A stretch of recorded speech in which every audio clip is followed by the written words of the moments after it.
Ahora vamos a tomar contacto, como cada sábado, con el doctor Gerber Cuba García, especialista en política de salud pública, columnista de portal de opinión El Montonero, columnista habitual también en RCR. Doctor Cuba, qué gusto saludarlo. Gracias por atender la comunicación. Muy buenos días y un saludo a través suyo a todo el país. Usted señala que en el proceso de vacunación hay un conjunto de errores, ¿no? Y que es imprescindible cambiar el modelo de aseguramiento, ¿no? ¿Cuáles son los errores que no deberían cometer desde su punto de vista en el proceso de vacunación, ¿no? Porque además, en la eventualidad de cualquiera de los candidatos que salga electo presidente, le van a poner mucho énfasis al tema de la vacunación, ¿no? Y de acuerdo a la lectura que mencionábamos de su reciente artículo, usted señala que el Ministerio de Economía y Finanzas tiene una idea equivocada sobre lo que debería ser o debería proseguir el proceso de vacunación, ¿no? Mire, creo que hay la idea y el Ministerio de Salud y el Ministerio de Economía y Finanzas se han autoelogiado y han señalado que el Perú avanza rápidamente en la lucha contra la pandemia mediante la vacunación contra el COVID-19. Esa concepción es un error. ¿Por qué? Porque la lucha contra la pandemia es más que solo vacunas. Ese es un primer concepto que hay que tener en cuenta. A tal punto ha llegado esto que han señalado que cualquiera que sea el candidato que gane las elecciones, lo ideal sería mantener el mismo equipo de vacunación que tiene el Ministerio de Salud y la forma en que se viene haciendo la campaña de vacunación. El hecho que se esté vacunando no significa que lo están haciendo de la mejor manera. Y aquí quiero expresar algunos problemas. El primero de ellos está en creer que el Plan Nacional de Vacunación solamente debe tomar en cuenta las edades y las enfermedades concurrentes de las personas, es decir, las comorbilidades. Si solamente tomas ese enfoque, cometes el error de sufrir lo que has pasado en Arequipa, que debió también considerarse el criterio de epidemiología, es decir, el criterio epidemiológico, el criterio de número de enfermos, el criterio de riesgo de enfermar. Si se hubiera aplicado ese mecanismo desde el mes de abril, por ejemplo, ya Arequipa hubiese estado vacunada mucho más número de personas y las muertes que se han tenido en Arequipa hubiesen podido ser evitadas. En consecuencia, hay que corregir eso. Hay que incorporar el mecanismo, también el criterio de enfoque epidemiológico para poder aplicar la vacuna. El segundo aspecto que se tiene es que la vacuna no va sola. La vacuna tiene que ser utilizada en una integralidad de acciones que tienen que ver, en primer lugar, en vacunar lo más rápido posible para evitar las variantes. Y hay que tomar en cuenta que eso va con la vigilancia genómica para detectar las variantes a tiempo. Y hay que ver también si es que estas vacunas, cuando aparezca una nueva variante, van a ser útiles o no van a ser útiles. Y además de eso, lo más grave es que estas vacunas, ¿no es cierto? O no sabemos cuándo se consigue la inmunidad de rebaño. El Ministerio de Economía cree que la inmunidad de rebaño ya es una cifra dada, 75% de la gente vacunada, cuando esa cifra tampoco la tenemos con certeza. Y menos aún, cuánto es el tiempo que dura la inmunidad de la vacuna en cada persona. Entonces, como tienes tantos temas sin conocer, hay otros aspectos que hay que tomar en cuenta y realizar en una campaña de vacunación. Y uno de ellos sigue siendo el más importante, que es la mentalidad de la gente, la promoción de la salud. Eso es muy importante. Promover estilos de vida saludables. Seguir fortaleciendo el agua en las casas, el lavado de manos, el jabón, ¿no? Pero además fortalecer el primer nivel de atención que es donde acude la población para atenderse, no solamente por COVID, sino por otras enfermedades. Pero todo esto solo se realiza con mayor personal. Ejemplo, a Arequipa le llegaron las vacunas, pero no le llegó el dinero para contratar brigadas o para pagar brigadas para que salgan a vacunar. En consecuencia, no, todo es un mix y eso no lo está haciendo el gobierno de la mejor manera. Pero lo más grave de todo esto es que todo esto se da en el modelo de atención que ha buscado el gobierno, que es el modelo del aseguramiento, que es un modelo curativo, no es un modelo que promueva la promoción y la prevención en el país. Por lo tanto, ese modelo no se ajusta a la lucha contra la pandemia. El gobierno le ha querido hacer algunas modificaciones para que esto se ajuste, pero esto no ocurre así. Por eso que es muy importante, de una vez, cambiar ese modelo, pasar a un modelo completo que asegure a la población el acceso integral a la atención médica y de atención de salud, y esto solamente lo asegura el mecanismo que ya tenemos, que es conocido, que es la Seguridad Social Universal. Ahora, doctor Cuba, mucho se habla del tema de inmunidad de rebaño, ¿no? Recordemos que la primera vez que tomó énfasis en nuestro país fue en el caso de Loreto, ¿no? En mayo del año pasado, junio, julio del año pasado, ¿no? Y luego a partir de ahí muchos observadores, médicos, y también, ¿no?, gente vinculada ya a las esferas políticas hablan de la inmunidad de rebaño, sobre todo para el efecto de la reactivación económica. ¿Cuándo se puede hablar realmente que existe inmunidad de rebaño en términos técnicos, en términos científicos, en términos serios, ¿no?, de la medicina? Mire, a ciencia cierta, no sabemos. Solamente extrapolamos lo que ocurre con otros virus. Entonces, extrapolamos eso y decimos, bueno, cuando la gente, el 75%, o el 80%, el 95%, no sabemos la cifra, la gente sea vacunada, entonces vamos a obtener una inmunidad de rebaño. Pero hay que tomar en cuenta que, miren, en los países que han avanzado rápidamente la vacunación, hoy día tienen cuidados especiales porque ha aparecido nueva variante. O sea, todavía ese concepto de la inmunidad de rebaño, de cuántas personas tienen que ser vacunadas en el país para el caso específico del COVID-19, no se conoce. Pero lo otro que no se conoce, y es aquí ligado a la inmunidad de rebaño, es cuánto tiempo dura la vacuna, protege la vacuna. Por ejemplo, si una persona se vacuna, ¿cuánto tiempo tiene que volverse a vacunar para ser protegido? Ese dato tampoco se tiene. Se cree que es entre 8, 10, uno habla de un año. ¿Eso qué significa? Que aquellos ciudadanos que se vacunaron el año pasado en febrero, este año en febrero, marzo, abril, ya deberían estar pensando en volverse a vacunar en el mes de diciembre, enero, febrero. Esto, en consecuencia, tiene varias aristas que el gobierno no puede decir, mire, estamos avanzando, vamos a luchar contra la pandemia y luego, como dice el ministro, vamos a relanzar la economía a nivel de crucero, como él le gusta decir, a nivel de crucero, el crecimiento es espectacular, el Perú va a ser otra vez la estrella del universo. Yo creo que esas expresiones de triunfalismo no se corresponden, no se condicen con la realidad, porque tenemos un plan de vacunación que requiere ajustes y una estrategia sanitaria que también requiere ajustes. Ahora, usted también hace una observación, ¿no?, que a la par de la vacunación se tiene que seguir con mucho énfasis el estudio genómico, ¿no?, el estudio epidemiológico, ¿no?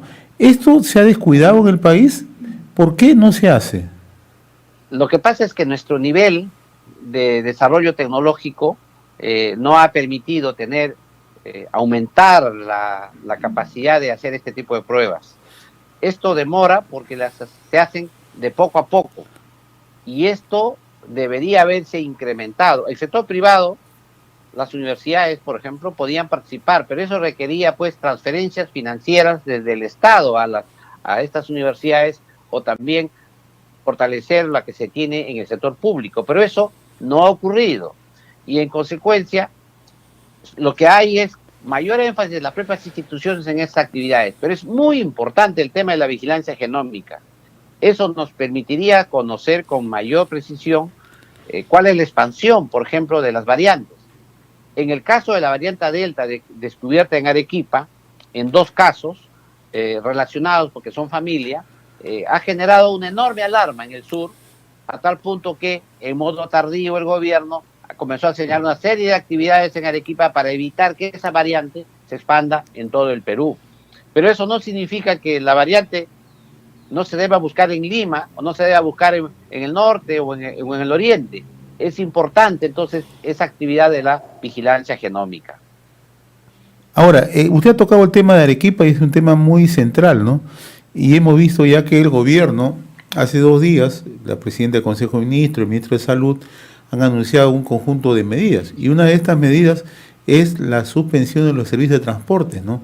Desde y hacia Arequipa, lo que le llaman el cerco epidemiológico, ¿no? ¿Las medidas que se están adoptando en Arequipa son las más óptimas? ¿Son las que se requerían tomarse o aún faltan tomar más medidas, considerando el nivel exponencial que ya adquiere Arequipa, tanto en caso de contagio, caso de fallecimientos, el colapso de servicios hospitalarios, etcétera, etcétera? Mire, lo de Arequipa es una muestra de cómo no deberían hacerse las cosas. Lamentable, porque se ha lanzado desde Lima el cerco epidemiológico, que lo ha definido el gobierno simplemente con el control del transporte público y de carga. Esto que ha generado un enorme pánico en la ciudad, en los mercados, por ejemplo. ¿Qué va a pasar con el abasto de sus productos? ¿Qué va a pasar con el transporte público, con los trabajos? ¿Cómo se va a desplazar la población a sus trabajos? Y hay que ser realistas. El transporte público en Arequipa también es precario, como lo es en el país en general. Y también el problema en Arequipa es el comercio ambulatorio. No han atacado el tema de fondo, no se ha llegado a un consenso con sus autoridades. Una cosa dice el gobernador regional, otra cosa dice el alcalde provincial, otra cosa dicen la dirección salud, cada uno por su lado tiene una interpretación distinta de lo que debe ser un cerco epidemiológico. ¿Qué ha sucedido ahí? El gobierno ha remitido una comitiva a Arequipa, pero que no ha tenido el suficiente liderazgo para poder hacer un análisis de la situación de salud de Arequipa y proponer respuestas ante la pandemia en modo consensuado. La polémica generada en Arequipa es dramática. Todo el mundo sabe que hay que hacer algo. Todo el mundo sabe que el gobierno se demoró desde marzo y no ha hecho nada.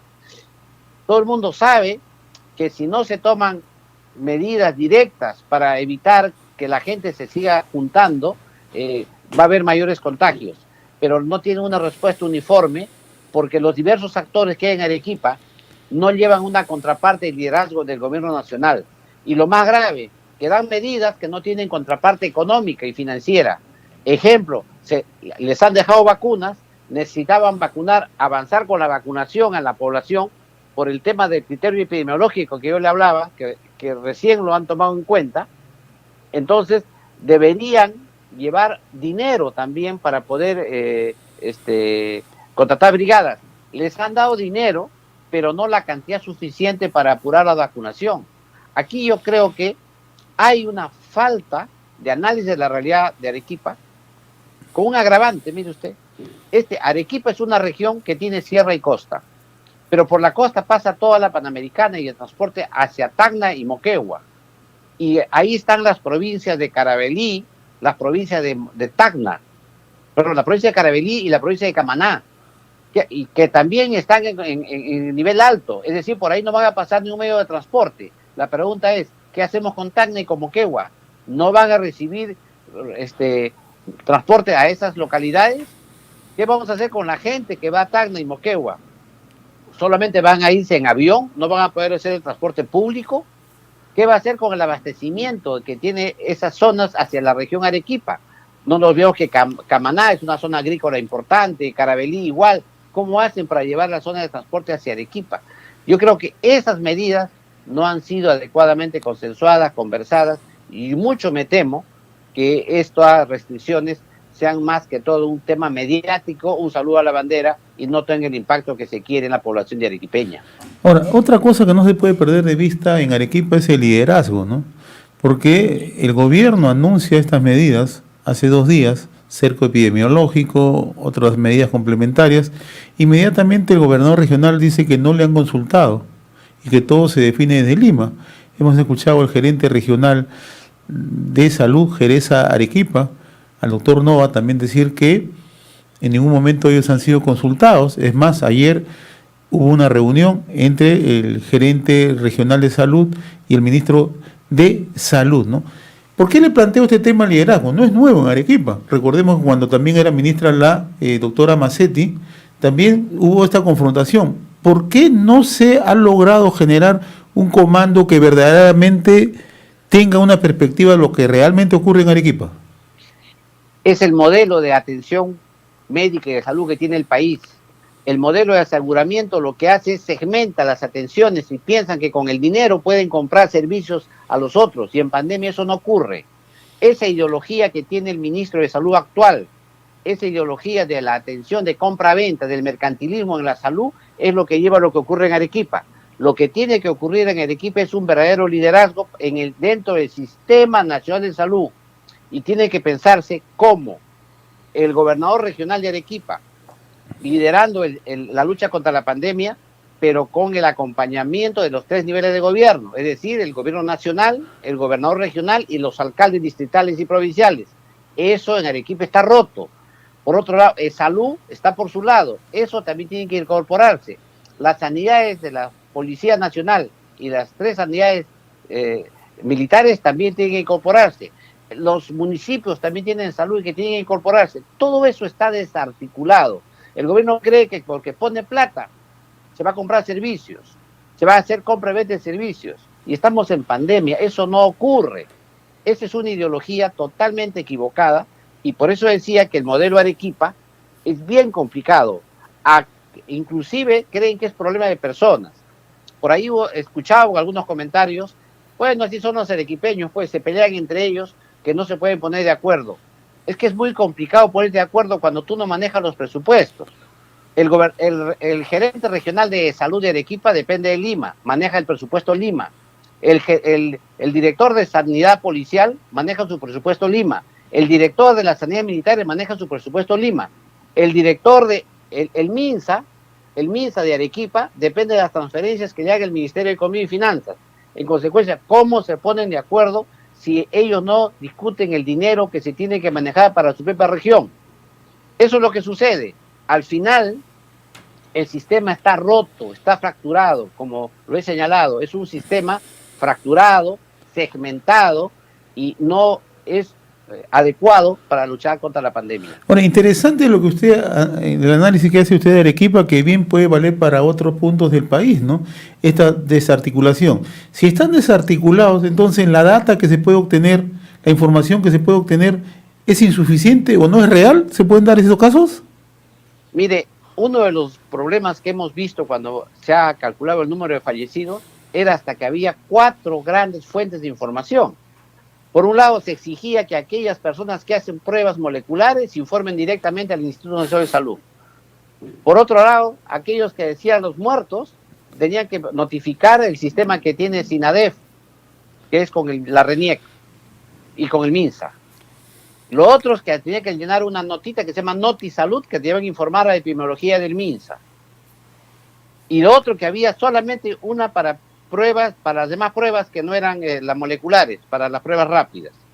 Es decir, una serie de flujos de información que además no se remiten con datos abiertos, que no sean intercambiables. Ese es un enorme problema para recibir la data y la información que tiene el Ministerio de Salud. En eso han estado trabajando arduamente después de las críticas que se han hecho a este tema de la mortalidad, pero no todo es mortalidad, pues. Hay otras actividades, como el stock de medicamentos, el stock de insumos, el tema de las camas, es decir, toda esta dificultad que se tiene que articular cuando el sistema de salud está tan fragmentado como el país. Yo creo que el ejemplo de Arequipa es cómo no debería ser la salud en el país.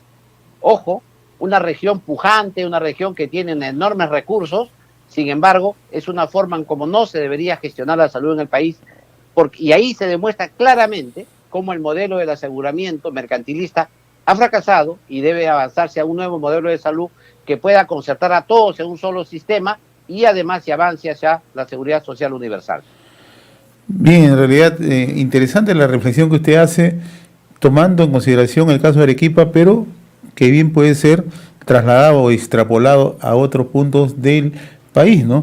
Si bien es cierto, hay que reconocer, hay algunos avances en el tema de la vacunación, pero no lo es todo, ¿no? Porque se tiene justamente, como usted dice, articular un sistema que permita justamente en estas circunstancias, en esta pandemia, atacar el tema de fondo, ¿no? Y que es la salud integral, ¿no? Mire, en Iquitos vimos algo similar, pero señalábamos que en ese momento que eso no podía ser extrapolable a todo el Perú, porque Iquitos pues tiene una peculiaridad, ¿no? Que no tiene vías de comunicación, acceso, no tiene las mismas características que sí tiene otra región, como por ejemplo Arequipa. Arequipa es una ciudad que tiene costa y sierra, es decir, costa la ciudad y la región.